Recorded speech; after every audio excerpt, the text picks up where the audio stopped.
Deputy Vice Chancellor wa Ndejje University Dr. Samuel Mayanja yasiima Vision Group ahabwa okutebeekanisa empaka za Ultimate University Quiz okwera beegi kutyaza obwongo bwabo. Era twebaza nnyo Vision Group awamu ne bapartners abalala abateeseteese obulungi omwana omulimu UCC, Bank of Uganda ate ne NEMA.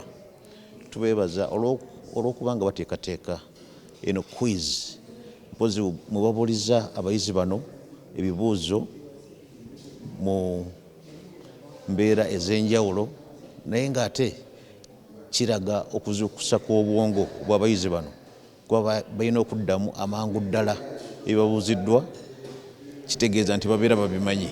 Ssenyondo Dauda omweja ha Ndejje University n'omu bariyo nibeetebeekanisa okwetaba mu mpaka ezi kandi naagira ngu okwetaba mu mpaka ezi n'omugisha gw'ekireeba omwe. To me it would mean a lot, honestly, because from a young age I've always had a knack for gathering information and knowledge, and having such a competition that actually gives a platform to uniquely gifted individuals to answer questions and reveal a lot of the knowledge that they have, personally is one that I've always looked forward to, and I'm actually happy to participate in it, so it would mean a lot to me. Max Adi omu batebeekanisa b'empaka ezikuruga mu Vision Group yahabeeja obukoryo bw'okubahwera okusingura emikutu gy'amawulire, radio, TV, social media, ebintu ebikwatagana ne tekinologiya, ebyo ebintu balina obisuubira mu University Quiz ey'omwaka guno oba season 3.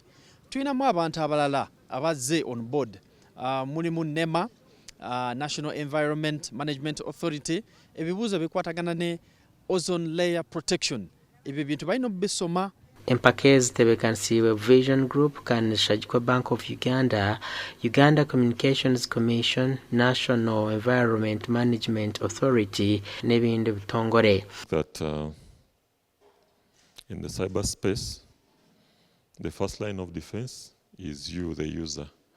So we urge you to be vigilant, to verify information before passing it on. Empaka za Ultimate University Quiz nizija kutandika ebiro 7 okwi 10/2025 okusiibira 27 okwi 11/2025.